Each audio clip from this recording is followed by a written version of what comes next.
Salam sejahtera bagi kita semua. Semoga sehat selalu. Nama saya Gregorius Subanti, SPDM Hum, dari Politeknik Tonggang Ekuator Pontianak. Program studi Bahasa Inggris untuk Komunikasi Bisnis dan Profesional. Dalam kesempatan kali ini, saya akan mengadakan unjuk pengajaran dalam rangka sertifikasi dosen 2026 PDT UKTPT. Seperti yang kita ketahui bersama, ada tiga pilar utama dalam pengajaran, berupa delivery, interaction, dan assessment, atau disingkat DIA. Ketiga komponen itu dapat dijabarkan dalam 6 poin penting. Satu, deskripsi mata kuliah. Dua, capaian pembelajaran berupa CPL, CPMK, dan sub-CPMK. Tiga, materi pembelajaran. Empat, metode pembelajaran. Lima, strategi interaktif. Dan enam, sistem penilaian. Identitas mata kuliah.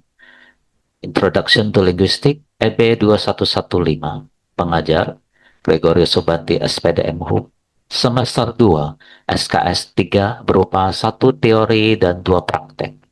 Deskripsi mata kuliah. Mata kuliah ini memberikan pengetahuan dasar ilmu kebahasaan atau linguistik bahasa Inggris, sehingga mahasiswa dapat membahas bahasa Inggris dalam sudut pandang ilmu bahasa. CPL, mahasiswa dapat memahami cakupan ilmu bahasa atau linguistik, menganalisis komponen dan struktur bahasa sederhana, dan menerapkan pengetahuan linguistik dalam komunikasi. Menguasai kemampuan memaparkan makna dan fenomena penggunaan bahasa dalam kehidupan sosial. Mampu menghasilkan dan menampilkan karya berupa pandangan dan pendapat tentang hubungan bahasa dan kehidupan sosial dalam linguistik.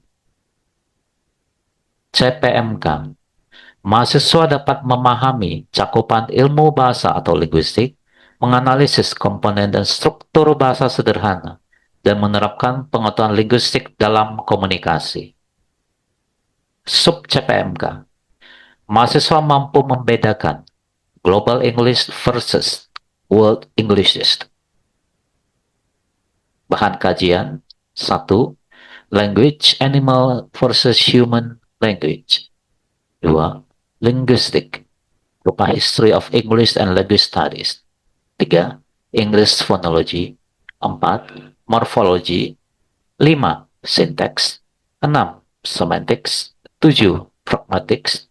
8. Ujian tengah semester. 9. First Language Acquisition. 10. Second Language Acquisition. 11. Social Linguistic. 12. Global and World Englishes. 13 dan berikutnya merupakan review, ujian praktikum, dan final exam.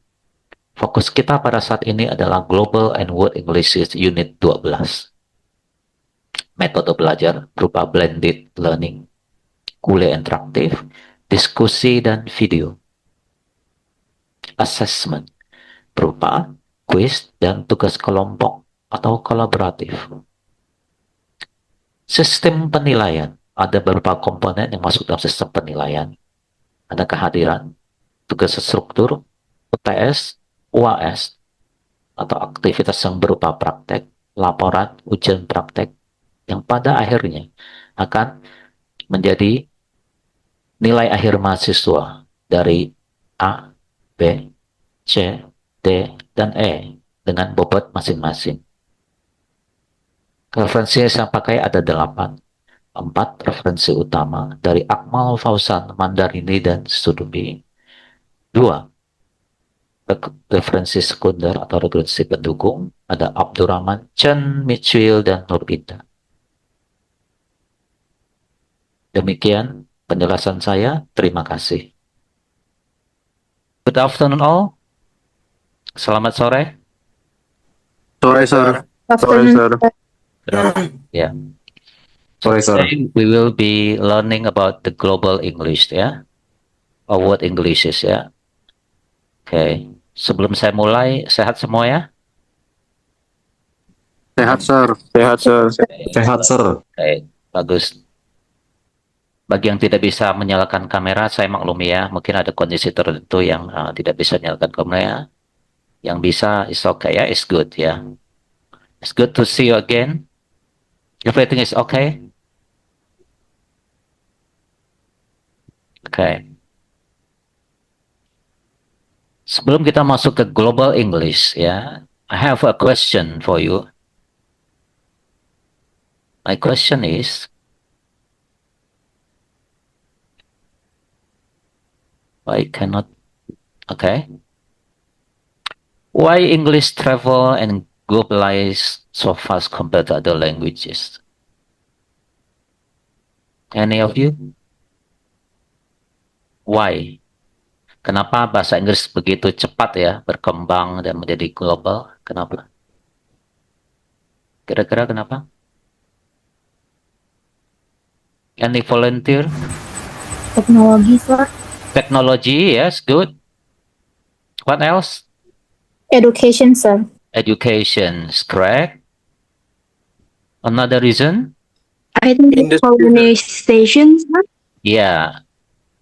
Industrialization, what else?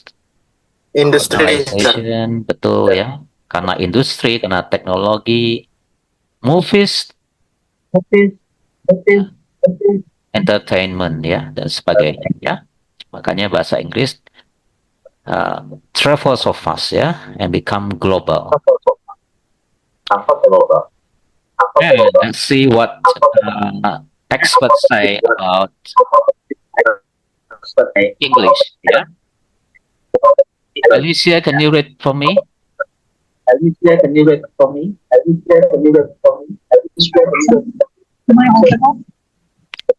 Yeah.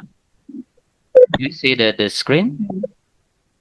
Yeah, sure. Okay. Okay, so David Rattle said that non-native speakers outnumber native speakers of English. And also David Crystal said that a feature of English that makes it different compared with all other languages is its global spread. Okay. So we can see that what experts also say that English already outnumber the native speaker ya. Jadi jumlah penutur asing ya, bukan penutur asli ya. Jadi misalnya seperti orang Indonesia dan sebagainya itu mulai menggunakan bahasa Inggris ya. Jadi jumlah non-native speaker sudah melampaui native speaker ya. Ini mendukung pendapat bahwa bahasa Inggris itu begitu pesat ya, menguasai dunia ya. Dalam arti banyak orang sudah mulai bisa berbahasa Inggris. Okay, we move to another slide. Nah, so what is global English? Yeah, there are some indication that define how there is a creature, a thing named global English. Yeah, so English becoming a vital means of communication. Ini dipakai alat untuk communication ya. Used by different cultures, profession, and nation. Yeah. And what else? Not only used by people of the native speaker, but also non-native speaker ya. And adapting ya. Jadi beradaptasi ya dalam berbagai konteks ya.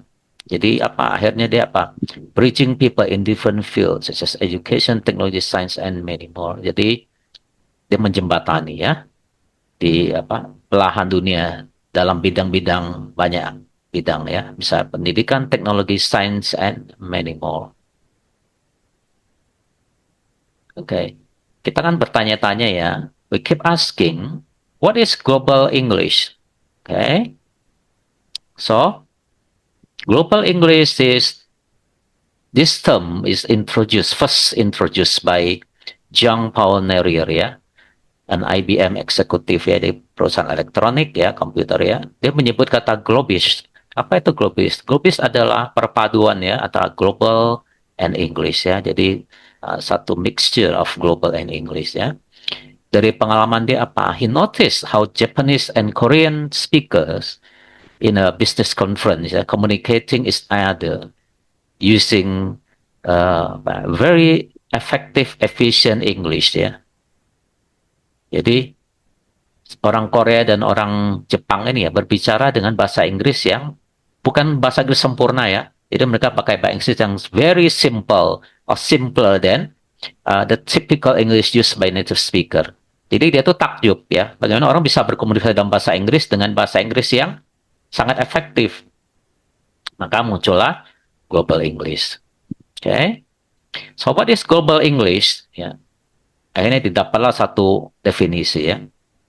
Used by people in communication across linguistic. Jadi bermacam-macam ya.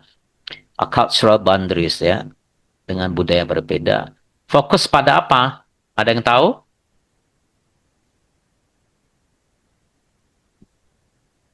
Bahasa Inggris dipakai oleh Global English berfokus pada apa? Satu apa? Agar orang bisa berkomunikasi. It's called Fungsi, sir. fungsi, functionality. Kedua adalah apa? Bahasa Inggris nggak terlalu rumit dibandingkan misalnya compared to French atau Mandarin. Apa? Kira-kira. Kemudahan. Ya? Easy to understand. Benar kan? Lebih susah kan belajar bahasa Mandarin atau Perancis dibandingkan bahasa Inggris. Ya.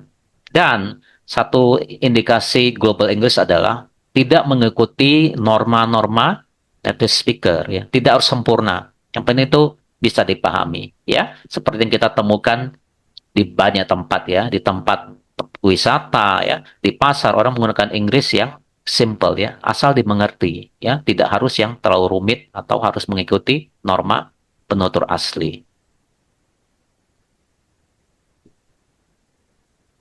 Next ya, ini ciri-ciri penggunaan Global English ya. Misalnya apa? Idiom dan bahasa-bahasa yang tidak resmi itu dihilangkan ya. Okay. Phrasal verbs, kita kesulitan ya belajar phrasal verb ya. It also removed ya, because it's quite complicated ya. Terus memakai simple syntax. Simple things, apalah strukturnya, struktur kalimat, grammarnya itu disederhanakan ya. Maka muncullah suggestion using passive not using active not passive ya. Bahasa aktif atau bahasa lebih gampang ya dibandingkan dipasifkan ya. Terus apa? Simple sentences ya, bukan complex sentences ya. Ini yang menjadi ciri-ciri Global English. Yang penting itu dipahami ya. Tak perlu terlalu bertele-tele, tak perlu terlalu sophisticated, tak perlu terlalu kompleks ya. Nah, pasti ada yang ini ya, pro dan kontra ya. Setuju nggak bisa bahasa Inggris itu simple ya, yang gampang dan sebagainya. Ada yang setuju, ada yang tidak ya. Nah, yang kontra atau yang tidak setuju bilang apa? May negatively impact the standard of English ya. Inggris standar tuh akan hilang ya. Ya. Terus banyak hal-hal kecil yang hilang ya. Terus fine side-nya juga hilang ya. Itu. Dan juga akan pengaruh pada orang yang ingin misal tes TOEFL IELTS itu juga karena belajar bahasa Inggris simple mereka akan kesulitan nanti katanya ya. For some who support Global English, they say Global English is good to facilitate communication so everybody can use it ya. Jadi intinya itu ya. Jadi esensi ada yang pro, ada yang kontra ya. Yang pro bilang ya nggak apa-apa, standard English is used ya, so people can communicate ya, so many people can involve ya, rather than using a very very standard or complicated one, is very limited people can use it ya. Nah, tadi sudah ya, saya pikir Global English tidak terlalu susah dipahami ya. Dua kata kunci dari Global English ya, saya conclude tentang Global English. First is Functional, dua apa? Intelligibility, ya. Easy to learn, easy to understand, ya. First, tentu fungsinya ya hanya untuk komunikasi. Nah, global English, next come what we call world Englishes. Okay. Jadi word Englishes itu di generate ya atau di introduce oleh Brett Scarecrow ya, seorang India ya, orang India, ahli bahasa India. Dia membagi bahasa Inggris menjadi inner, outer, dan expanded atau expanding ya. Kita lihat display di depan ya. So the very core is inner circle ya. Jadi inner circle adalah English is the first language. Seperti orang UK, USA, Australia, dan Kanada ya. Jadi penutur asli. Kedua, the outer circle ya. Jadi negara-negara yang English is becoming the second language ya, seperti India, Nigeria, Malaysia, dan sebagainya. Nah, expanding circle adalah English is the foreign language ya, used like China, Korean, Japan ya.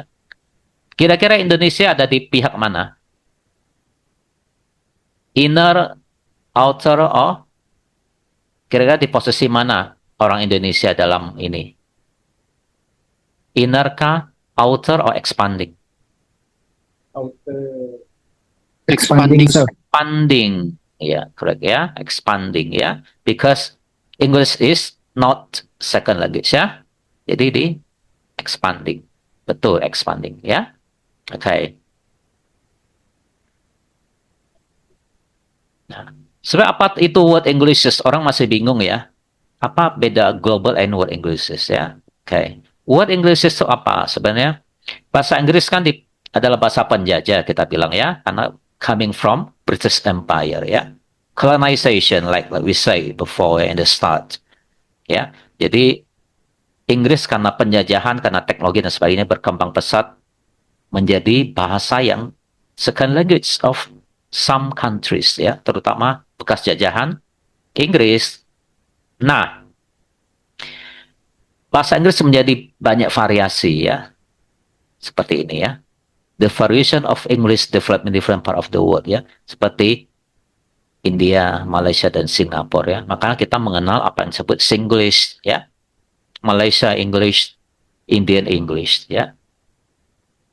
Jadi bahasa Inggris variannya tuh bertambah ya. So new variant were created by ya the speakers in the different countries ya. Mereka menggunakan ini sebagai standard language ya, in business, trade, and commercials. Makanya ini menjadi unik ya, word English sebutannya ya. Ada varian baru ya. Nah, kita melihat perbedaan global English and word Englishes ya. Jadi word global English dulu ya. Very simple, simplified ya. Neutral ya, and functional inclusive ya. Seperti dua kata yang awal tuh apa tadi? Global English keywords-nya apa? Masih ingat?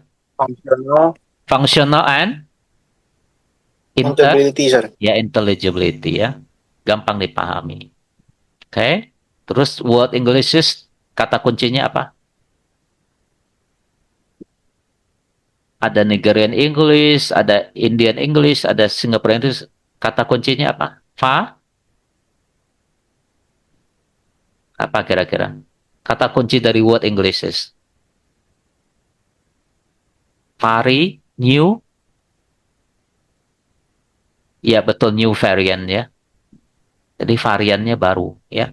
Ada muncullah varian. Selain British and American muncul Indian English, Singaporean, dan sebagainya ya. Jadi perbedaannya sangat-sangat jelas. Nah, ini saya ada ini ya. I have some new material for you, so you can follow up reading material ya. Ada tiga bacaan ya. Satu berupa video ya, so you can understand more about word Englishes ya. Juga tentang global Englishes ya. Jadi lebih bisa memahami kalian ya perbedaan antara global English and word English is.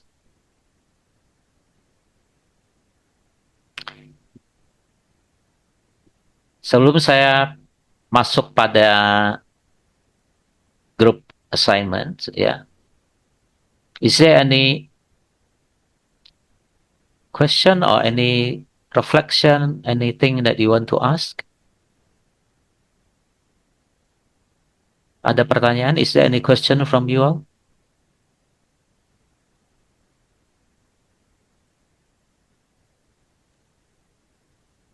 Sir, I want to ask, sir. Yeah.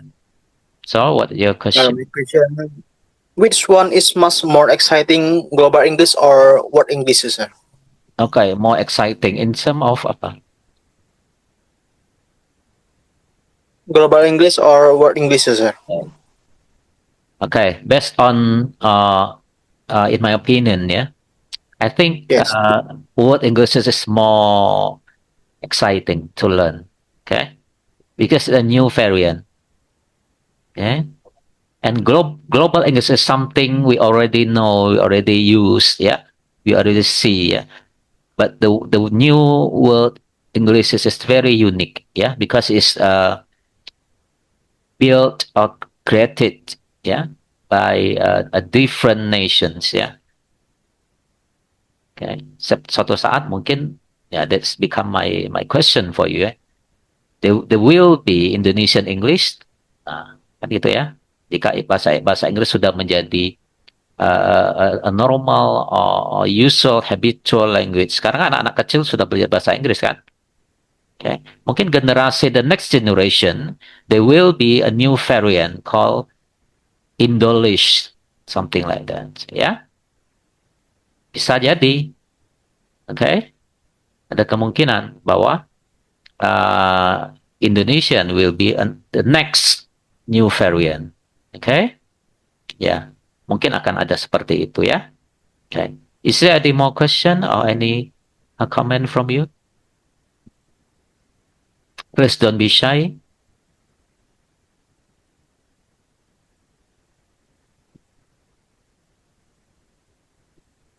Yeah, Alicia. Yeah. You have any question? So you have mentioned about the pros and cons side in using global English and also English the standard. Which side are you? And which side are you? That's my question. Me myself. Okay. In which side are you? Okay. I think it's depend on in what context we speak to others. Okay. When we speak people with high level of English, yeah, we used to use the standard one, okay, not the broken English. Okay? For example, in academic setting, we need to use standardized English. Okay? But we cannot deny our first language. Yeah, we're Indonesian. We don't need to sound like British or American. Okay, speak as who we are. Saya kan seperti itu ya. Oke. Okay. Dulu kan memang begitu ya. Standard English is either British or American. Okay. But now you can speak your own accent. Ya. Aksen Jawa pun oke. Okay. Ya. Aksen Kalimantan is okay. Aksen Sumatera oke okay, ya. Ya, so that there will be ya mungkin nanti akan ada Indonesian English. Mungkin sekarang sudah ada, tapi kita tidak proklamirkan seperti itu ya. We don't claim it as Indonesian English, but we do practice or speak like Indonesians as a normal world community, something like that. Yeah.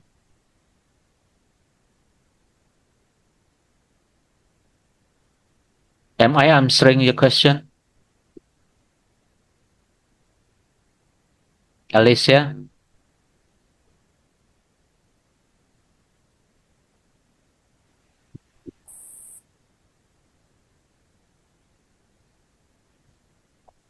Okay.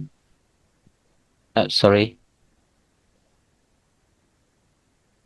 You can unmute yourself. Okay. Any other question?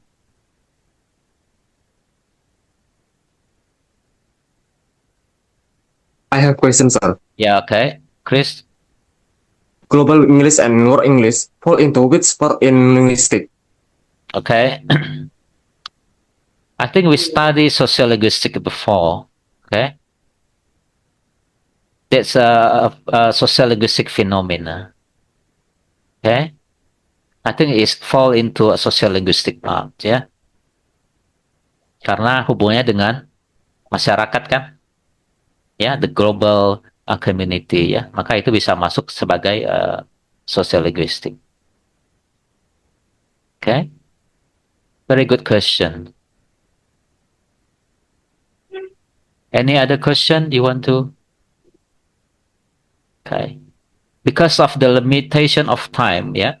Okay, and we can discuss more about that. Okay, saya ada kasih dua ini ya. Okay, I give you 2 group assignment that you can do after this session.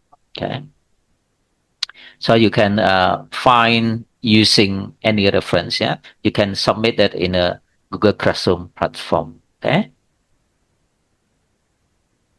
Okay, next week we will go to the position of Indonesian English ya. Aku pikir this is very interesting ya. Okay. And at the end of this session, I thank you for your participation ya. Jangan lupa assignmentnya ya. You can submit later. Okay. Use as many as reference you can do ya. So I see you next week. Bye bye. Thank you, sir. Thank you, sir. Thank you, sir. You. Thank you, sir. You. Thank you, sir. Welcome.